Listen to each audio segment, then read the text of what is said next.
Hello students, आइए बच्चों, आज हम आपको इस वीडियो में क्लास 8 का चैप्टर 5 कविता है उसके बाद, जिसका कवि है बालकृष्ण राव। इस कविता का पाठ करेंगे और साथ ही साथ इसका लिखित भावार्थ को आपको हम समझा देंगे। तो चलिए वीडियो को स्टार्ट करते हैं।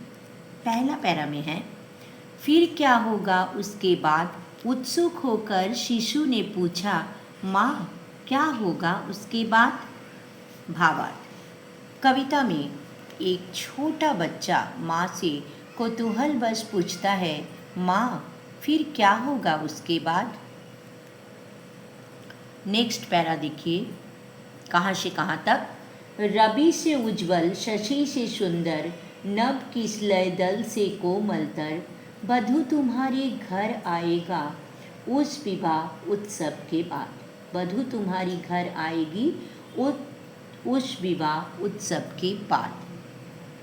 विवाह उत्सव के बाद, इसका भावार्थ को देखिए।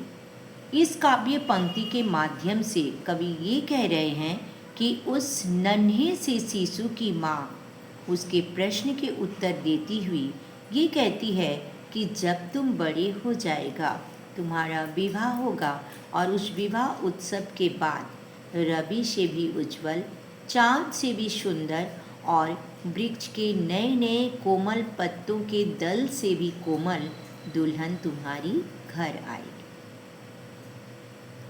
तो यहाँ पर बच्चे का प्रश्न सुनकर बच्चे प्रश्न करता है कि माँ क्या होगा उसके बाद। तब उसकी माँ उसके उत्तर देती हुई, प्रश्न के उत्तर देती हुई कहती है कि जब तुम बड़ा हो जाएगा तब तुम्हारा विवाह होगा और उस विवाह उत्सव के बाद रवि यानी सूरज से भी उज्जवल और चाँद से भी सुंदर और वृक्ष के नए नए कोमल पत्तों के दल से भी कोमल दुल्हन तुम्हारे घर आएगी। अब चलिए इसका नेक्स्ट पैरा को देख लेते हैं। नेक्स्ट पैरा में देखिए कहाँ से है।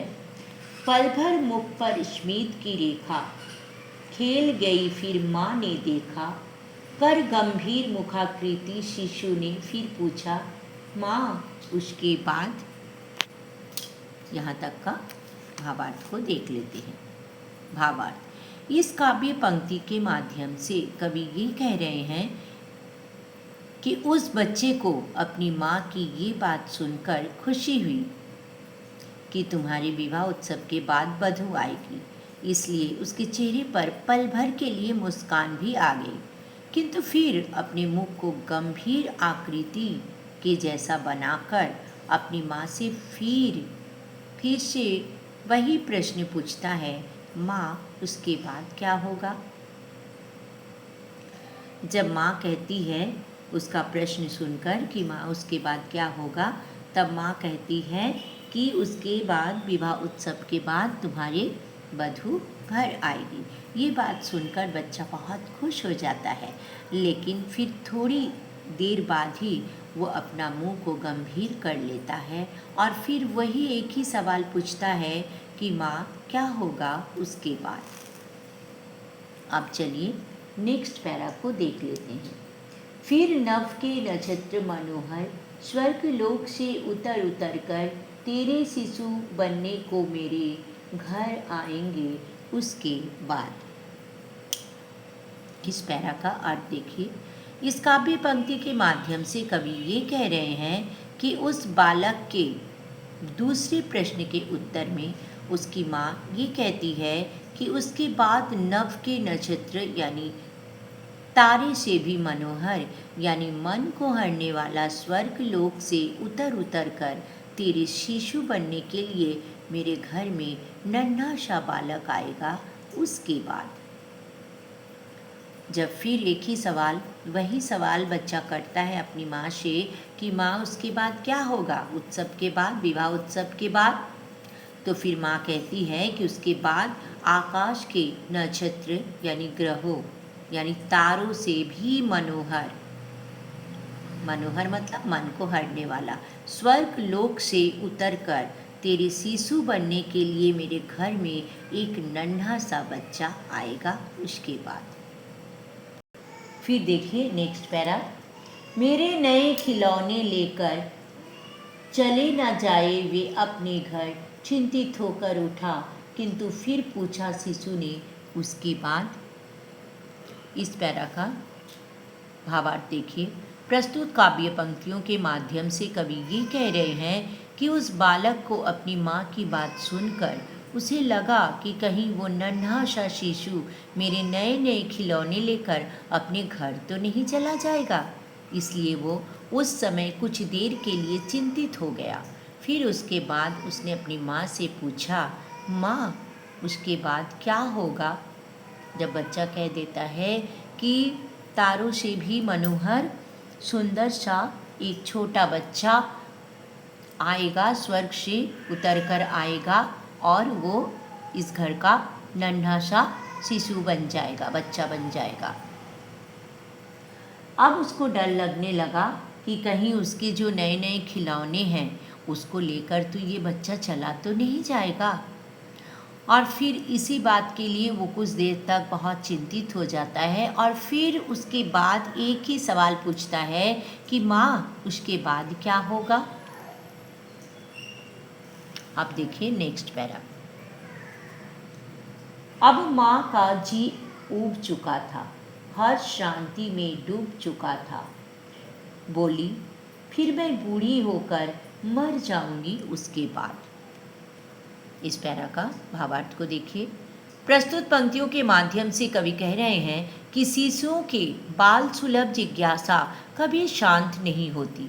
हर उत्तर में से वो एक नया प्रश्न खोज निकालते हैं। इस कारण उस बच्चे की माँ उसके प्रश्न का उत्तर देते देते अब थक जाती है एवं ऊब जाती है। इसलिए वो बालक के इस प्रश्न के उत्तर को कह देती है कि उसके बाद वो बूढ़ी होकर मर जाएगी। क्या होता है जब बच्चा बार बार एक ही प्रश्न करता है कि उसके बाद क्या होगा, उसके बाद क्या होगा, तो ये बार बार ये प्रश्न सुनकर वो क्या हो जाती है, माँ जो है वो थक जाती है, ऊब जाती है। इसलिए वो लास्ट में बता देती है कि उसके बाद क्या होगा, मैं बूढ़ी हो जाऊंगी और मर जाऊंगी। चलिए नेक्स्ट पैरा का अर्थ को देख लेते हैं। आप नेक्स्ट पैरा देखिए क्या है। यह सुनकर भर आए लोचन किंतु पहुँच कर उन्हें उसी क्षण सहज कुतूहल से फिर शिशु ने पूछा, माँ क्या उसके बाद? इस पंक्ति का भावार्थ को देखिए। प्रस्तुत पंक्तियों के माध्यम से कवि ये कह रहे हैं कि जब वो बालक अपनी माँ की बूढ़ी होकर मरने की बात सुनता है तो वो बहुत दुखी हो जाता है। उसके आँखों में आंसू भर आते हैं, पर वो तुरंत उस दुख को भूलकर अपनी माँ से दोबारा प्रश्न कर बैठता है कि माँ उसके बाद फिर क्या होगा। इस प्रकार बालक के मन की जिज्ञासा कुछ ही क्षणों में दुख को उसके मन से निकाल देती है। तो इस पंक्ति में क्या होता है, जब माँ थक जाती है, ऊब जाती है, तो कह देती है कि उसके बाद मैं बूढ़ी हो जाऊंगी और मर जाऊंगी। तो ये बात सुनकर बच्चा बहुत दुखी हो जाता है और उसके आँख में आंसू आ जाता है, उसकी आँखों में आंसू भर जाता है। लेकिन फिर भी कुछ क्षण के बाद वो उस दुख को भूल जाता है और फिर से दोबारा वही एक ही प्रश्न करने लगता है कि माँ फिर क्या होगा उसके बाद। अब लास्ट पैरा जो है, चलिए इसका अर्थ को देख लेते हैं। तो पैरा इस प्रकार है पोएम।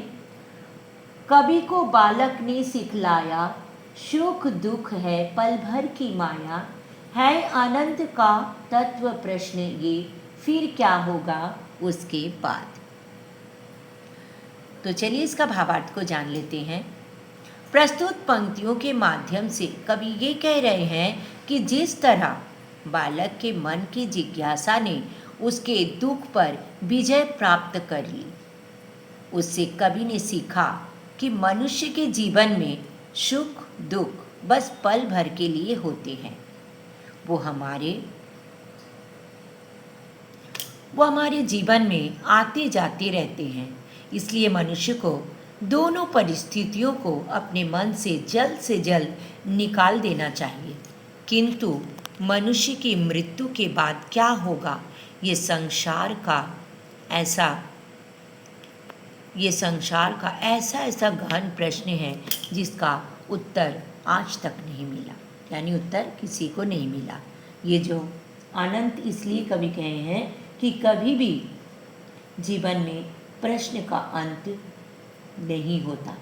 जब तक उसका मृत्यु ना हो जाए तब तक हर एक के सामने, चाहे वो कितने भी कामयाब आदमी हो, कितने भी सफल आदमी हो, हर एक के मन में ये जिज्ञासा रह ही जाता है कि फिर क्या होगा उसके बाद। तो चलिए, ये सारा पोएम का भावार्थ को हम लिख कर दे दिए हैं। अगर आपको वीडियो अच्छा लगा लाइक कीजिएगा, अपने दोस्तों को भी शेयर कर दीजिएगा ताकि आपके दोस्त भी सीख सकें। और बच्चों, अगर आपने अभी तक मेरा चैनल को सब्सक्राइब नहीं किए हैं तो प्लीज़ प्लीज़ प्लीज़ सब्सक्राइब कर दीजिएगा, बेल आइकन को भी दबा दीजिएगा ताकि मेरा हर पढ़ाई का वीडियो का नोटिफिकेशन सबसे पहले आपके पास आ जाए। और बच्चों, अगर आपको और भी कोई वीडियो चाहिए पढ़ाई का तो आप मुझे कमेंट कर सकते हो, मैं आपका पूरा हेल्प करने का कोशिश करूँगी। तो बच्चों, फिर मिलते हैं नेक्स्ट वीडियो में। Thank you so much. Bye bye.